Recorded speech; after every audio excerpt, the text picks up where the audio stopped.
Hello, cherished viewers. Education USA Ghana is thrilled about your participation in our Facebook Live session today. Do you know that this session is held on the second and the fourth Thursday of every month? This is one very important tip for you today. This year, we have had comprehensive sessions for everyone who has the intention of furthering his or her education in the US. I hope you did not miss our previous session, but if you did, you can go back to it and watch. We welcome you all to Education USA Ghana Facebook Live events. We always hear about Education USA on this platform, in schools, through recommendations, on radio, TV, flyers, everywhere. Now, what do you know about Education USA? Education USA is the US government's advising network, which guides students through the process of furthering their education in the USA. We give accurate, comprehensive, and current information on US education. The network is in more than 175 countries. And in Ghana, there are two centers, Education USA Accra at the US Embassy and Education USA Kumasi at ACE Consult. My name is Margaret Nyako. I'm Education USA advisor based in Education USA Kumasi. I am one of the 4 advisors in Ghana. Joining us today are our lovely friends of Education USA, and they will be sharing a lot with us today. Please type your questions in the comments section. Now, let me hand over to our friends. Who will go for us? Thank you, Margaret. I'll go ahead and go first. Thank you for such a warm and exuberant welcome. I appreciate that, and I'm so glad to be with you all here today. My name is Kate Kumar, and I am the Assistant Director of Graduate Recruitment for the George Washington University. Specifically, I represent our graduate programs within the School of Arts and Sciences, which we have over 90 different graduate programs, so I'm sure that there's something there that you might be interested in. I will be sharing just a few slides with you today. The first thing that I wanted to do, though, is mention to you all, my supervisor had me pull a report of our top 20 feeder schools, which means where are students earning their bachelor's degree and then coming to GW to study at one of our programs. And I was surprised to see that there were 3 schools from Ghana that is in our top 20 feeder schools. So this summer and fall 2022, we welcomed 7 students who earned their bachelor's from the University of Ghana.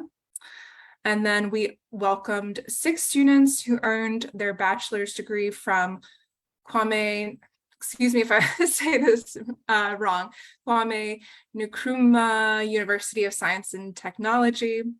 And then we also welcomed 6 students from the University of Cape Coast. We have definitely more students from Ghana, but those are just some of our top feeder schools from Ghana. So if you went to one of those schools, you might have a friend that goes to GW. Exciting stuff. All right, if you'll bear with me while I will share my PowerPoint. Here we go. We can go ahead and get started. So as I mentioned, my name's Kate, and I represent our graduate programs at the School of Arts and Sciences at the George Washington University. Now, for those who maybe aren't familiar with GW, we are a private mid-sized university. We are a Tier 1 research university located in the heart of Washington, D.C., which is the capital of the United States. We're literally like 4 blocks walking distance from the White House, from other cool things like the State Department, the World Bank, the Smithsonian Institution, where all those famous museums are. It's a really great location to study at. Just to give you some background information about GW, and actually the ideas span from the first president, George Washington, hence the name George Washington University. So he really wanted to establish a national institution of higher learning here. So it was founded in 1821, and actually the original name was Columbian College. But of course that changed to the George Washington University, but the Columbian College remains the name of the school that I represent, which is our School of Arts and Sciences. So GW is comprised of about 10 different schools. Like we have a School of Engineering and Applied Sciences, we have a business school, we have a law school, we have a medical school, et cetera, but we are actually the largest and most comprehensive academic school at GW. So we have about 42 academic departments, and we have 3 schools within our school. So the Corcoran School of the Arts and Design, which houses a really popular museum studies programs, our Trachtenberg School of Public Policy and Public Administration.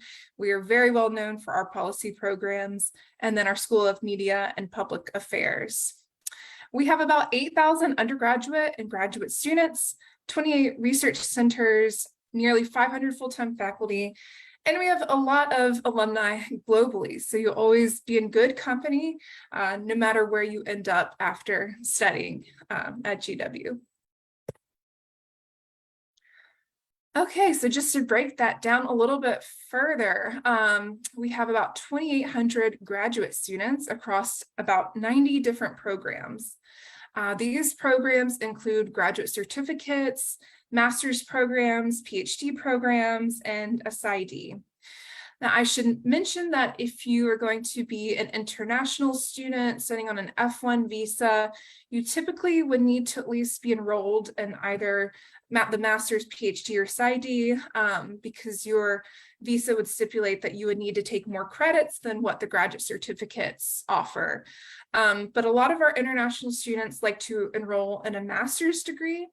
For instance, they'll enroll in our applied economics degree, and they will tack on a certificate, maybe our data science certificate. Or sorry, I flipped that. They'll enroll in data science, a master's, and then, yes, that's what I meant. All right, I won't go too far into the detail about the locations. Just know that we're really located in the heart of Washington, D.C., with easy, convenient access via public transportation. We're on the metro, so you don't have to worry about, oh, do I need to drive a car or anything like that. Pretty much everybody relies on public transportation. Every GW student does. Really easy to get around. We offer classes or programs on a full-time and or part-time basis, but again, I should amend this for the international audience. Generally, again, your visa would stipulate that you would be studying full-time, which is generally about 9 credit hours a semester, or say 3 courses a semester. And we offer courses in the day and the evening, just to accommodate flexibility for if you want to be working maybe a part-time job that's on campus during the day, or maybe you have an internship or something during the day, which many of our students do. You can take those courses in the evening. Okay, so I'm not going to list out all 90 programs that we have, but we can condense those programs into these 7 areas of study. I've mentioned some of them, like our museum studies programs, really popular. Our policy and administration programs are very popular. But we also have a strong STEM representation, specifically our data science and our applied economics. Programs are extremely popular, especially amongst international students. And then we also have things like biological sciences, chemistry, physics, things like that, forensic sciences as well, and social and behavioral sciences, and some clinical programs.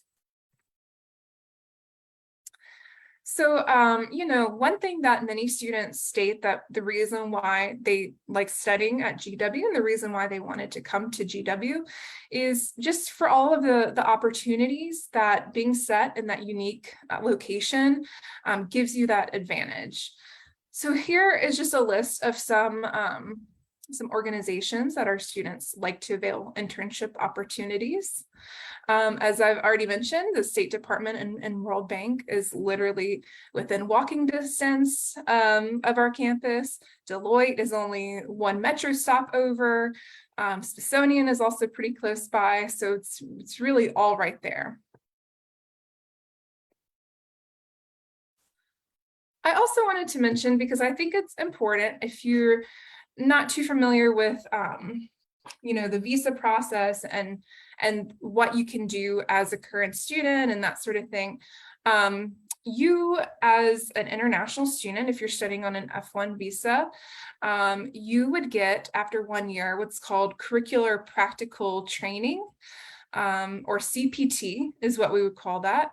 So that basically means that after a year of your studies, you can take on an internship that's off campus.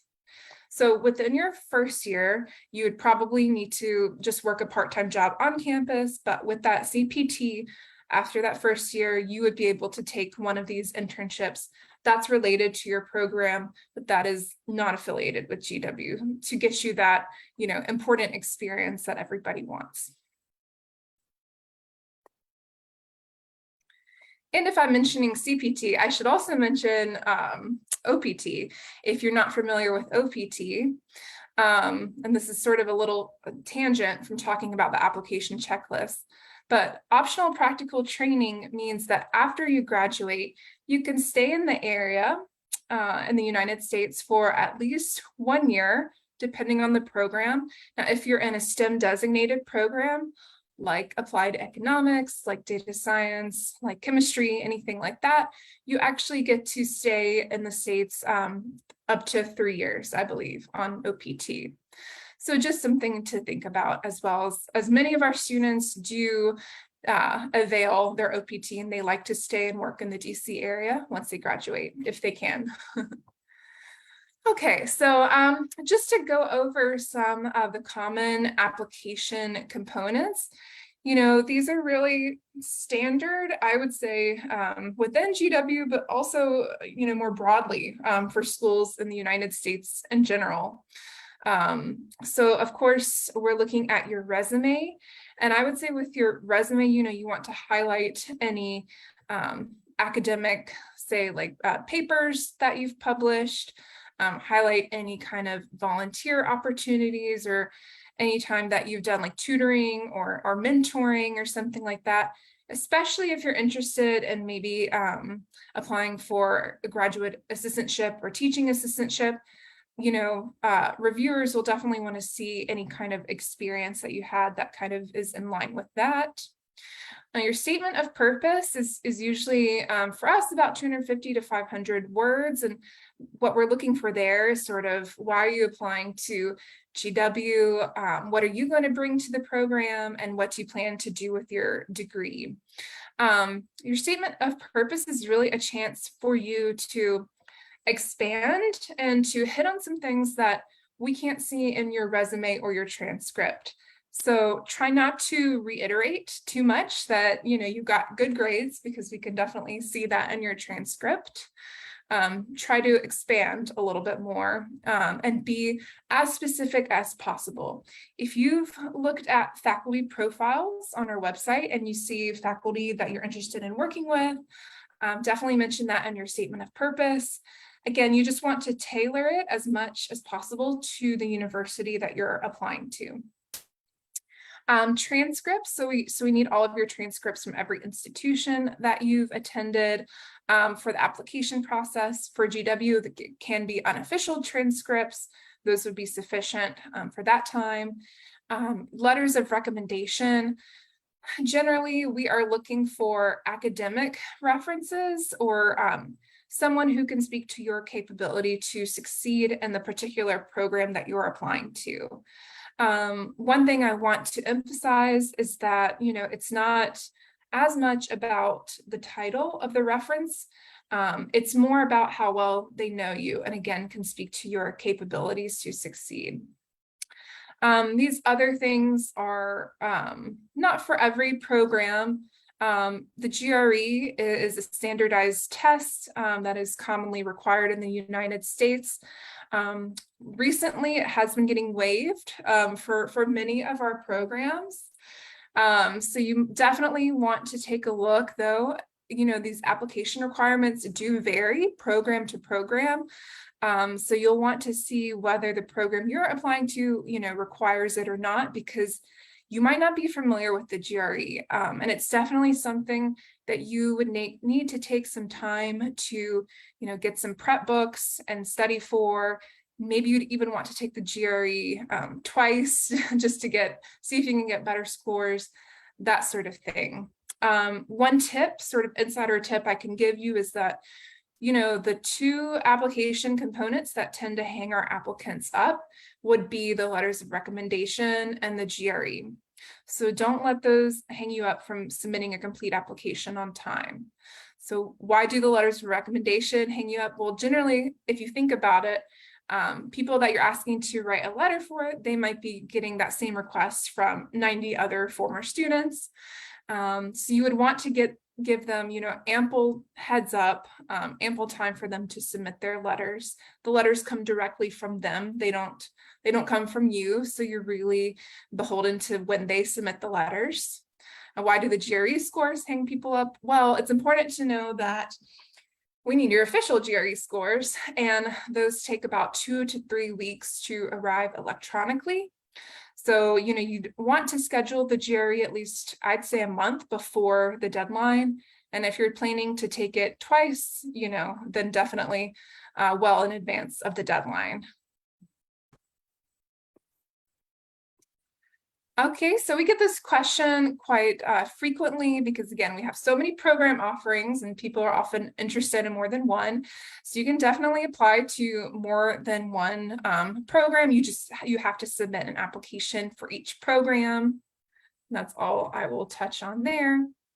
All right, now I kind of want to get into, I guess, the main bread and butter of my part of the presentation, which is that we actually have a really amazing scholarship for citizens of Ghana. This is really why I'm eager to be with you all here today to share with you about the scholarship opportunity. So it's called our Global Leaders Fellowship, and it provides an application fee waiver. So that's $80 that you don't have to pay up front. And then it also provides a renewable tuition award of up to $10,000 per academic year to citizens of Ghana. Renewable means that you would get that $10,000 tuition waiver each year of your program. So if it's a 2-year master's program, you would get $20,000 total. Okay, so sounds great, right? So how do you qualify? Okay, well, you must just be a citizen of Ghana. You must be studying on an F1 visa, which is standard, most common student visa, and you must be admitted to and enroll in one of our on-campus master's programs. So it's important to note that this is really a master's opportunity. If you're applying to a PhD program, don't worry, because those scholarships tend to be even more comprehensive. Generally, you would get almost a very comprehensive award package, generally consisting of a stipend for living expenses, a salary for your work as a graduate assistantship or teaching assistantship, and then a tuition waiver. So PhD programs, you're going to be covered, but this is a really great master's opportunity right here. It's not just citizens of Ghana. We've selected about 13 different countries, but I'm assuming that most of you guys today are citizens of Ghana, so that's why I listed it out, but you can see the countries on the website that I've provided. So I mentioned graduate assistantships. So our departments do have some GA positions available, and you would also get notified if you are a graduate assistant at the time of your admission. Also, I think it's important to mention, I didn't mention it here, Okay, you don't need to apply separately for this award. You just submit your complete application in by the priority funding deadline.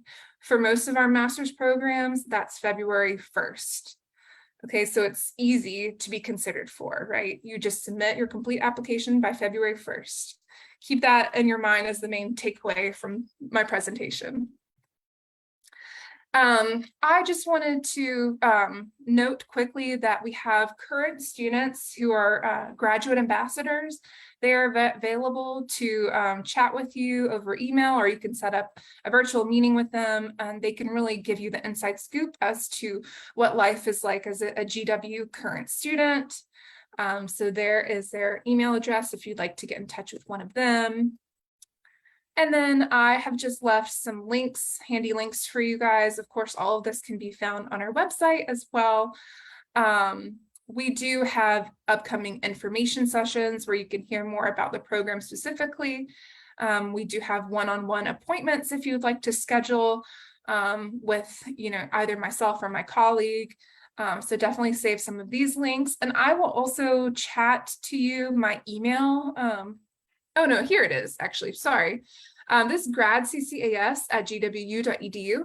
It's pretty much my email. Me and a colleague check this. She's the exact same title as me. So if you send an email there and just direct it to Kate Kumar, then I will respond to your email. All right, I think that's all I have. Let me just make sure. Yes, that's all I have today. I will be handing it over to my colleagues from Valparaiso University. Let me stop sharing. Okay. Thank you. All right, everyone, just give me one moment while I pull up our slides. My name is Gwen Kozak. I'm one of the admissions specialists with Valparaiso University.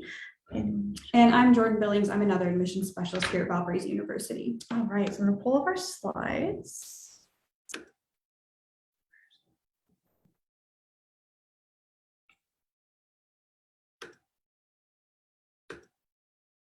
Okay, just give me one moment to pull them up in full screen. Okay, so I'm going to start off by telling you a little bit about Valparaiso University. All right, so one of the questions that we're going to start off with is why Valpo? One of the main reasons that we hear from students that they enjoy coming to Valparaiso is our location. We are located in Northwest Indiana. We're about an hour away from Chicago. And Northwest Indiana is an interesting place because you have a little bit of that small town, Midwest Indiana vibe, while still being really close to the large city of Chicago. So you have the resources of Chicago, and then you also have the unique resources of Indiana. We're very focused on professional preparation in our programs. A lot of our professors will mentor our students. We have a fantastic career center on campus. We also have opportunities for students to participate in research and projects with the professors. We are very affordable and we have a value for quality. So our programs tend to be very well priced. We're in like the mid-range price point for most graduate programs. We do have scholarships available to students, and we'll touch a little bit more about that later on in the presentation.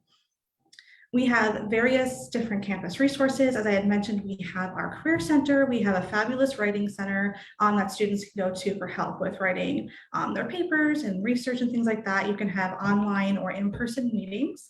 Our career center helps with resume writing, how to write a statement for an internship and things like that. We have a great health center on campus. So we have various different resources. The Valpo Experience is something I always like to touch on because it's very unique, I think, to Valpo. We're a very small community. Our class sizes are smaller in nature, so you get to have more of that interactive experience with your classmates. You get to have a lot of group projects where you get to work collaboratively and closely to each other. A lot of our professors, as I had mentioned, offer research opportunities, or, for example, if you're in a class, you might be making a project for a company. I know some of our business classes do that. We have grant writing classes where you get to work with local nonprofits. So we have a lot of different opportunities and things for students to work in the local communities. We have great campus diversity. A large part of our graduate population is international. So we have a lot of different resources for international students and a lot of opportunities for international students to interact with different cultures. So I think that's something that's really nice and unique to Valpo. All right, so I'm gonna go ahead and go on to the next slide. All right, I had kind of touched on our location a little bit, but I'm also going to touch a little bit more on Chicago just because it is so close to us. Chicago offers a lot to this region of the country. It offers some great arts and entertainment, some of the best playhouses and cinemas and performances are done in Chicago. We have a great music scene. We have fantastic museums. Of course, you have American sports in Chicago, and those are very interesting. We also have the lakefront of Lake Michigan. So it's really nice because you get that lakefront beach, which is different than an ocean.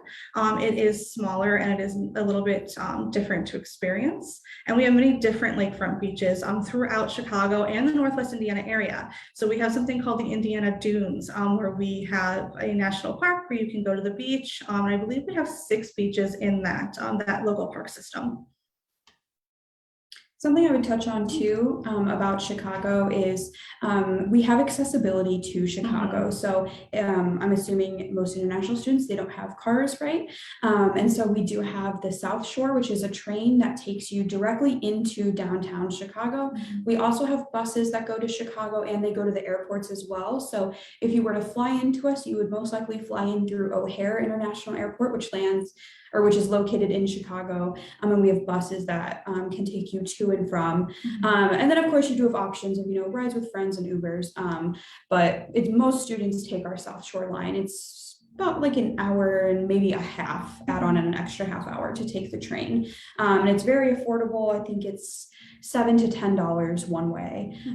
So not far at all. And there is a bus from Valparaiso that will take you to the South Shore line. So we have something called the V line in Valparaiso, which will take you not only to the South Shore line, but it'll also take you like around the local Valparaiso area, to downtown and surrounding areas. And then it's free for VU students. So all you have to do when you board the V line is show your student ID and you'll get to ride for free.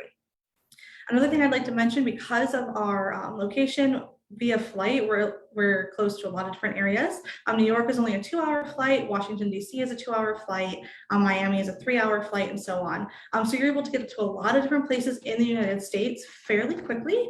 So if you're looking for something like a spring break trip where you want to go and you want to experience more of the what the U.S. has to offer, that's something that's definitely available to students. And I think we should mention too that Valparaiso itself is a very safe community.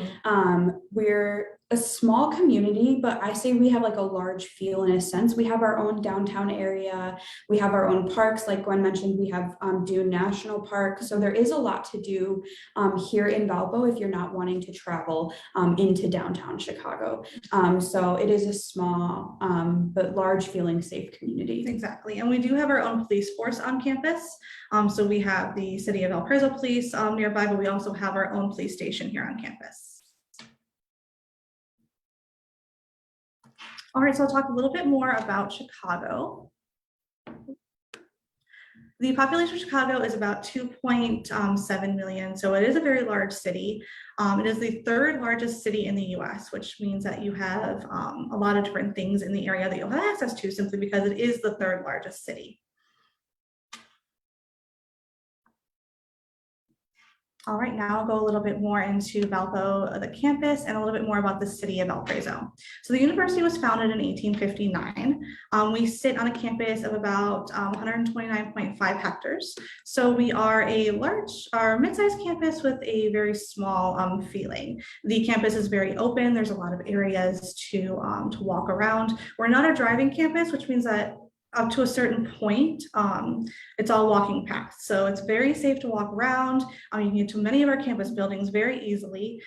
Main campus is where most of the main buildings are, such as the Union and things like that. And it's very easy to navigate. Our town and campus won awards for safety. So as Jordan had mentioned, we are a very safe area. Our downtown area is always buzzing with activity. They always have different events and things in the area. For example, we have a farmer's market and a park that puts on a lot of different events. We have the Popcorn Festival coming up. We have winter festivals and summer festivals. Right in this local area is the Porter County State Fair that happens in the summer. That's always a unique experience for international students because you get to kind of experience that Midwest culture pretty much right in your backyard. Our average 2-bedroom apartment is $892 in the area. However, recently this last semester, we have opened graduate housing to students. So if you're interested in living on campus, we do offer that to you at a very affordable rate. So you can go ahead, and if you're interested when you apply, you can inquire about that. We can go ahead and give you all of the rates and what's required for that. And there is varied options too. You could have your own room, you could have a roommate. So there's different options. So like Gwen said, if you choose to apply with us, there is an interest form, and that will give you some more information as well. And one thing I'll mention too about the housing is you get your utilities and a meal plan included in with it.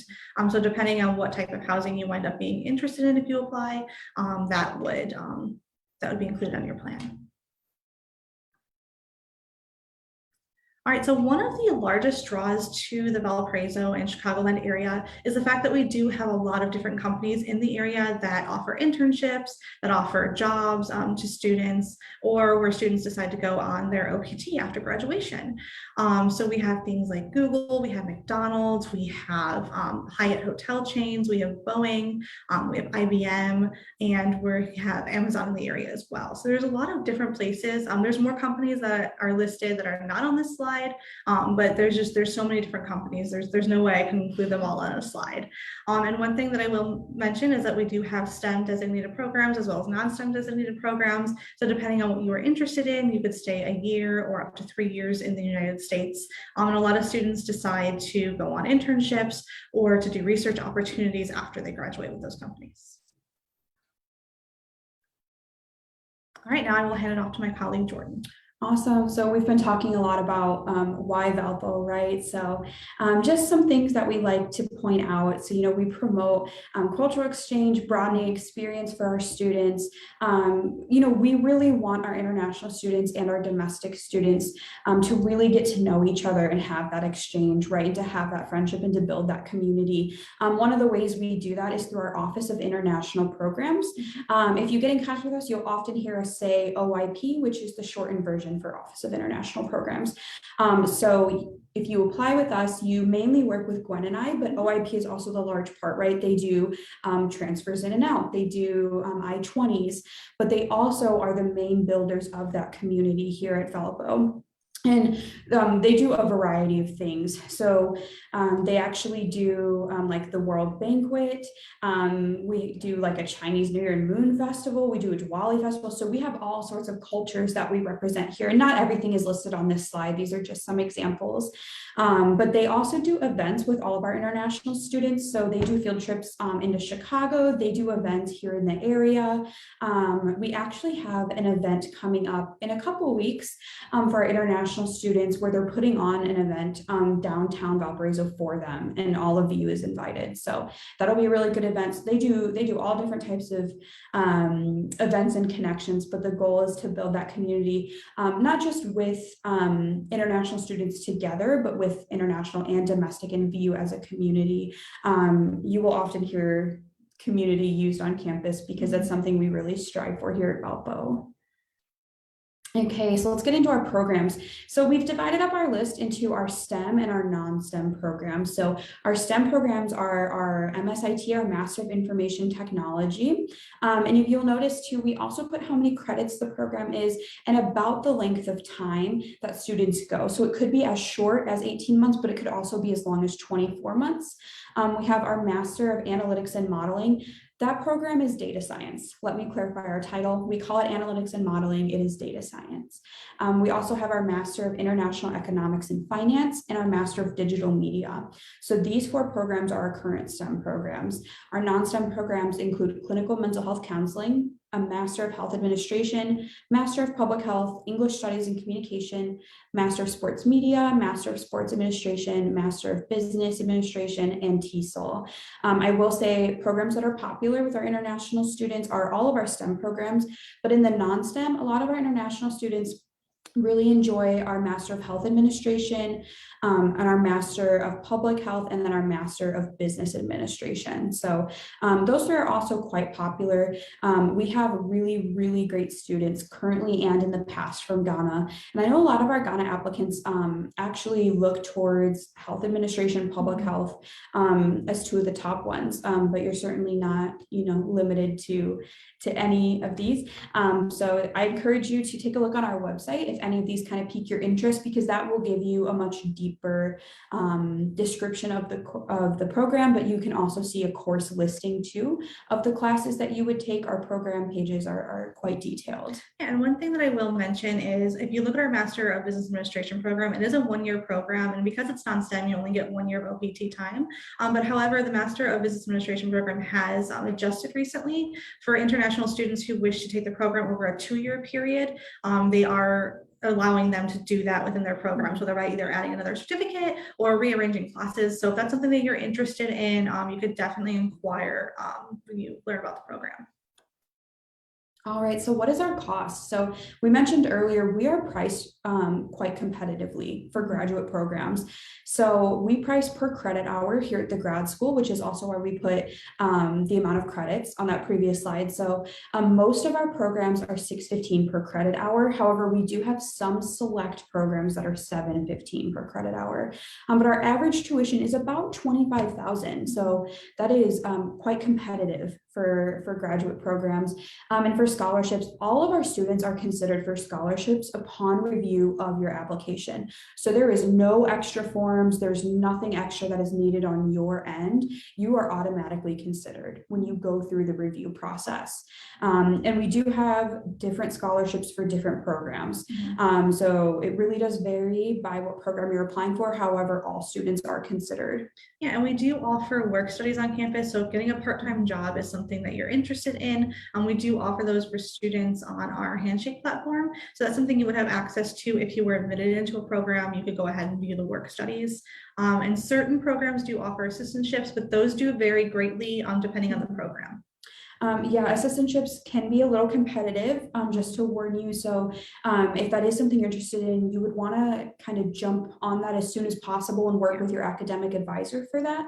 But as Gwen was saying, we do have the work study on campus option, and that is a huge perk to us at Valpo, is because we're a smaller school, but we're still a large campus. So there are plenty of jobs. I have not heard of students personally having troubles getting an on-campus job. So that's definitely a perk, and that's something you can add on your resume as well. Okay, so here is our application checklist. So you apply online, and we accept international students in the fall and in the spring, and spring applications are currently open. So if you're wanting to apply with us to get your application fee waived, all you have to do is type in our code Ghana 2022, and we will automatically waive off your $50 international application fee. We need your transcripts for all degrees and coursework, and we can accept unofficial transcripts at your application stage. We'll need 2 letters of recommendation. So what I think is unique to Valpo is when you apply, you actually put in your recommender's information, which sends out the form automatically to them. So what we can actually do, in case you have a recommender that's maybe taking a little bit longer, I know Kate actually mentioned this, but this is also a hang up for our universities. It seems to be those letters of recommendation. If that is taking a while for you, we can send reminders on our end. So you don't have to bug your recommender, we'll bug them for you. Yeah. It'll come directly from Valparaiso University. Something you can also do too, if you're not wanting to go through our server, say you already have your letters of recommendation, you can actually upload them yourself to your application portal. So we accept them that way as well. And for your recommenders, we recommend at least one being an academic recommender, but we have a similar process here. We just need someone who can speak to you, to your work ethic, and how you would fit into this program, right? So that's why we encourage at least one academic, but the other could be a boss or a longtime colleague, things of that nature. We do require a reflective essay, so that's just 1 to 2 pages double spaced, or if you're applying for a clinical mental health counseling program, it is a little bit longer, 4 to 6 pages, and that information application is on their website. They have a prompt for theirs, but just for all of our other programs, that 1 to 2 page essay, it's quite simple. We just want you to answer, why are you choosing Valparaiso University? Why are you choosing the program you're applying for, and what you see yourself doing in the future with this degree. So you being from Ghana, proof of English is waived, so don't even worry about that. We do require proof of financial support. However, at the application stage, if perhaps you just want your decision first, we can temporarily waive this. All you have to do is just send us an email saying, you know, I would rather wait to submit this. Could I go ahead with a decision? And then we'll just temporarily waive that off. Now, if you are admitted, then we would need it to generate the I-20. And then we just need a copy of your passport.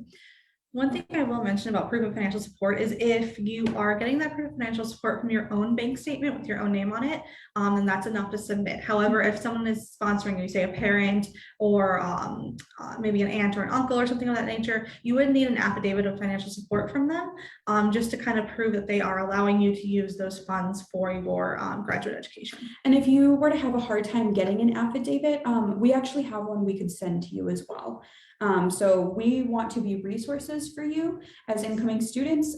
So please utilize us as much as possible with any possible questions or perhaps issues when applying. And then of course we did put our little asterisks at the bottom of additional application requirements may apply, but it's for very select programs.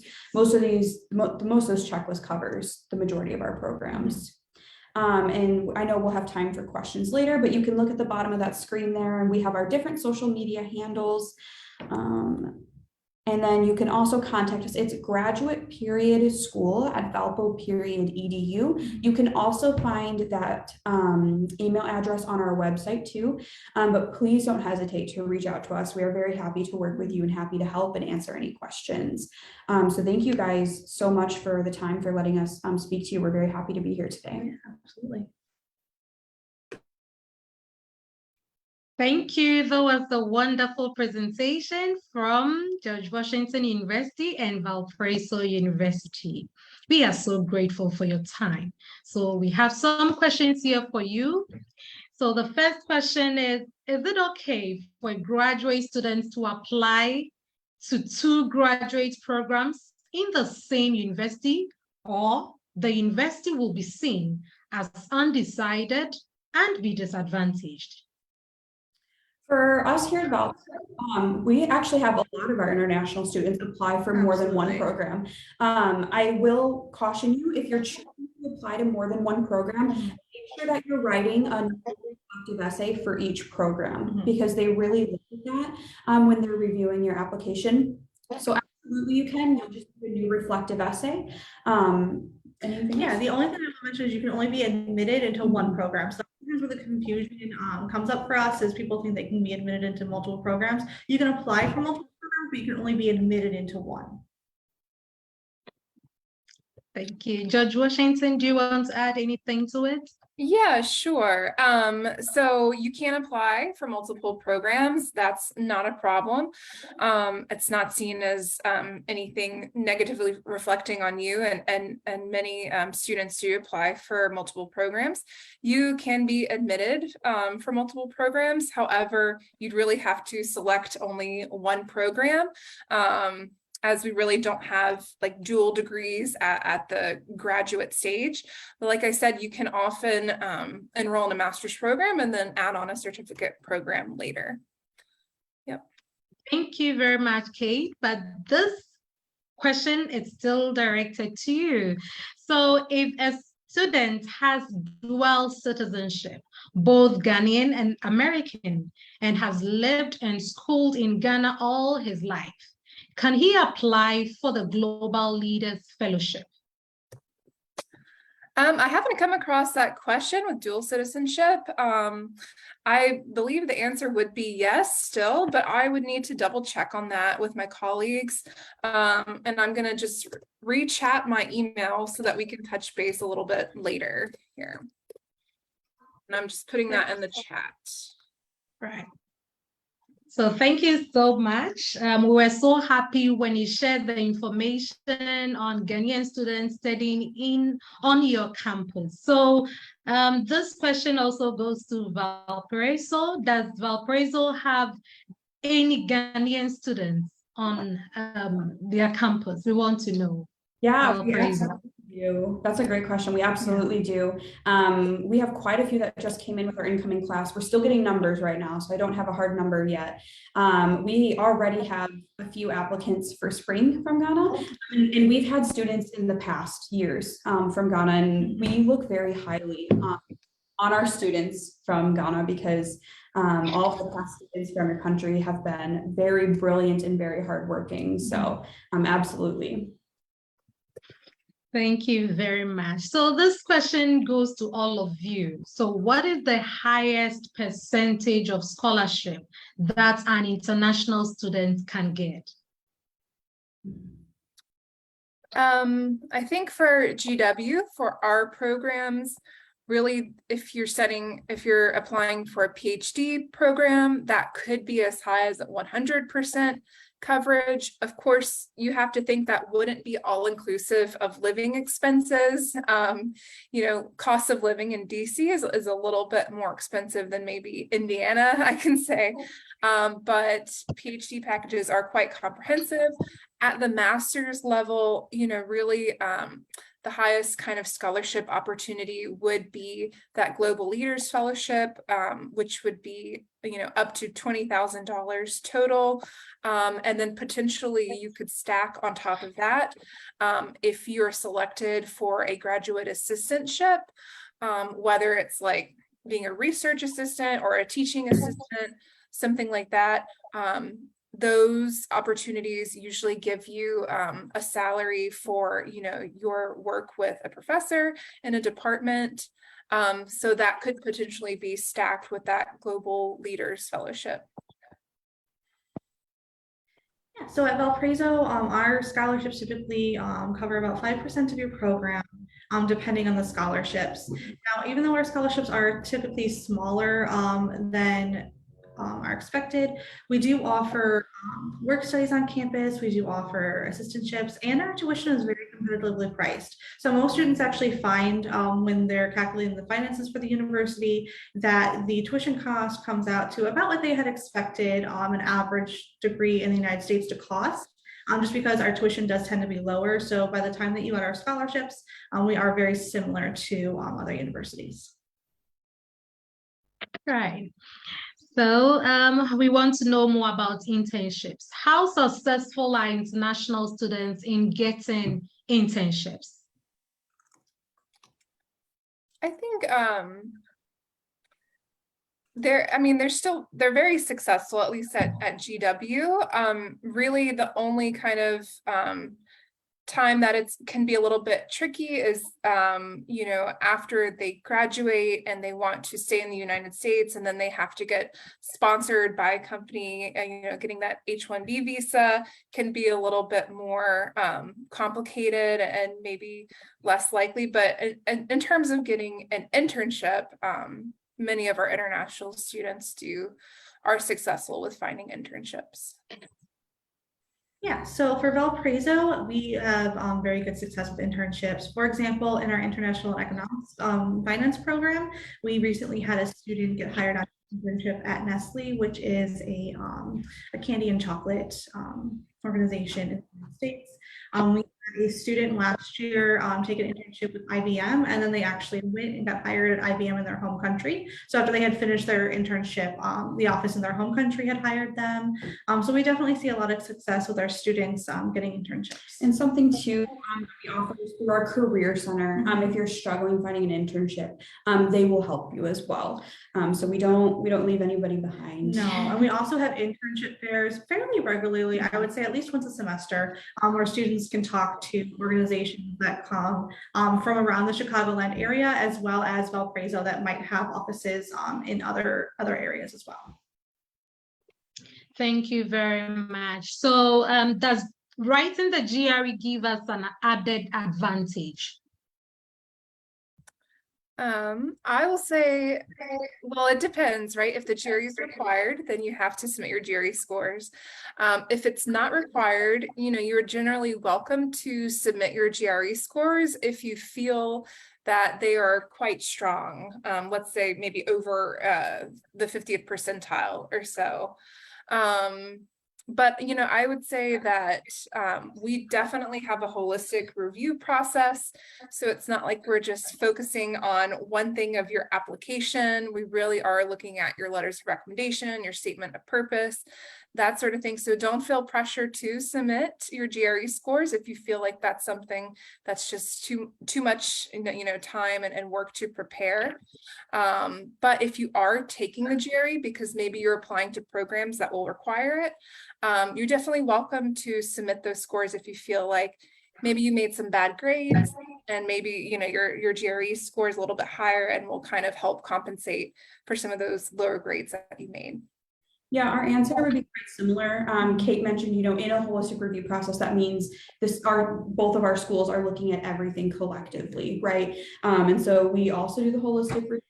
I would say probably the top things that our reviewers look at would actually be your letters of recommendation and your reflective essay and your transcript. So our answer is going to be very similar to Kate. If you feel like perhaps maybe your grades were a little lacking and you have a great GRE score, that could be something good to add. That was great advice. But something I would also say too is we don't require the GRE for any of our programs. So it is totally optional on your end. I would say use your best judgment. If you feel that it will add to your application, by all means, go ahead and upload it and we'll consider it. But just note, it's not required. So if you perhaps don't feel as confident in your score, there's no issue in you uploading it. Thank you very much. So I know that Valparaiso shared the application fee waiver codes. So some of the students want to know whether we can get application fee waivers from George Washington as well.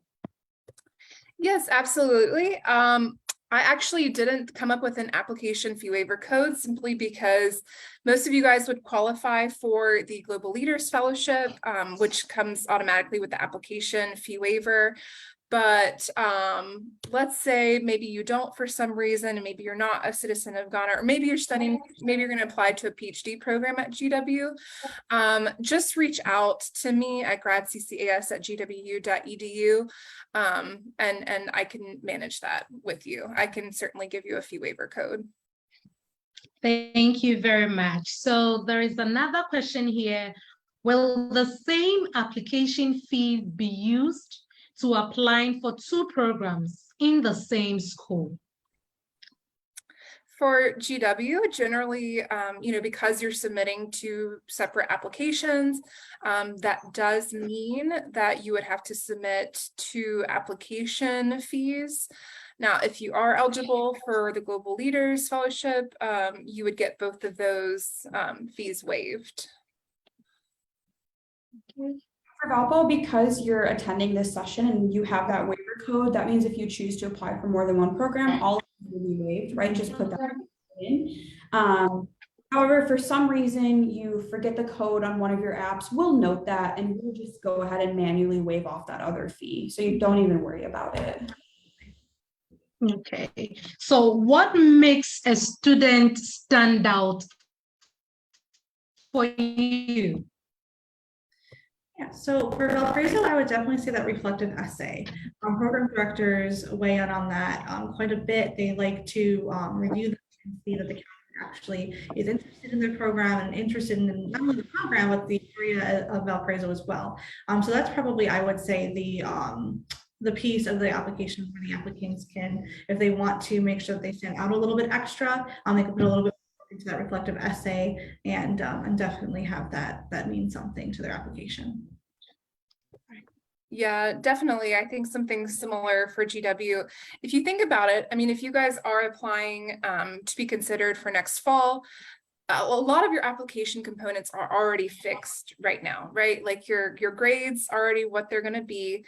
Your resume probably already has most of the experience that you're going to have. So really concentrate on things that you can work on while you're applying, like that statement of purpose.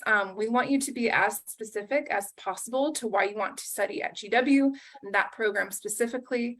Like I mentioned, if you see like faculty that you want to work with, certainly name them in your statement of purpose, highlight any kind of mentoring, volunteering, research experience that you've had, which might get you considered, for some sort of assistantship, that sort of thing. And then, picking strong references, I would say, is very important as well.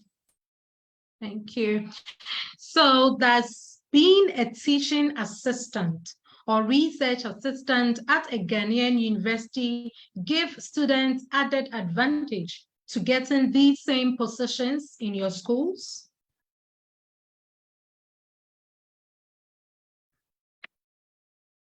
Yeah, so for Valparaiso, I would say it definitely varies on the position. Obviously, if you've had experience in that role and you've had experience in something similar and you're applying for an assistantship, that's definitely something that they're going to want to see. It's something that you can mention with the program director as well, and they may put some extra consideration into your application. Yeah, definitely highlighting any kind of research assistantship that you've had in the past or experience that you've had in the past. The admissions committee will see that, and that's definitely going to give you an advantage, especially if you want to be considered for an assistantship here. I think that's kind of the main thing.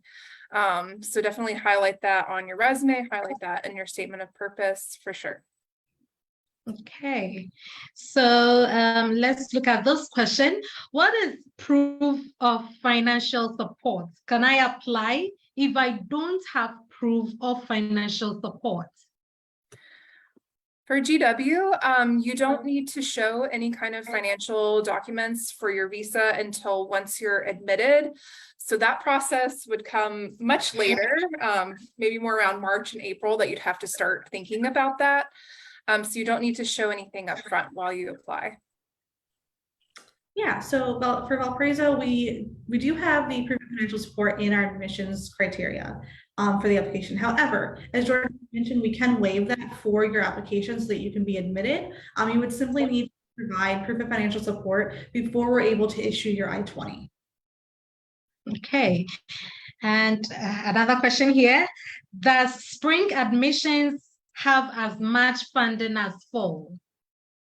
Yeah, both of our intakes have the exact same amount. Mm-hmm. And just to note, our spring applications are open. If you're wanting to apply for spring, you'll just want to be sure that you have your application in by October 15th. Yes. Okay. For GW, I would just say quickly that you're given higher consideration for the funding if you apply for a fall semester. If you apply for a spring semester, it's sort of what funding is left over in a sense. So you do have better chances if you're applying for a fall semester. Okay, so let's look at this last question. If I don't have a health background, can I apply for the Masters in Public Health program? Yeah, absolutely. So part of that holistic review process is our faculty and the reviewers understanding that, perhaps you focused on one area in your undergrad and realized, hey, maybe that's not the best fit for me. Maybe I want to pursue something else. Mm-hmm. I will share personally, my master's degree is from Valparaiso University. It's in English. My undergrad degree was not in English. And I think I did quite well in my program, and they accepted me into it. And most of our grad students who are deciding to change or change paths. And so typically the undergrad degree does not match the graduate, and that's perfectly fine.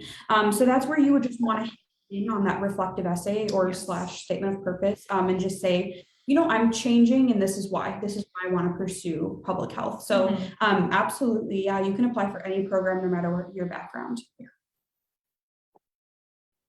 Okay. All right, so it's been great interacting with you. Thank you so much, our friends from George Washington University and Valparaiso University, for that amazing presentations and also your time. You took us to a different level. Thank you, thank you, thank you so much. How can we end this session without expressing our appreciation to our cherished viewers? Thank you all for joining us today. And I must admit that your contributions has helped in making this session successful. Don't forget that Education USA is your official source of information on US higher education. We are here to help make your transition to the US a smooth one for you. Please stay safe. Bye-bye. Thanks, Margaret. Thanks, everyone. Stay in touch. Thank you so much.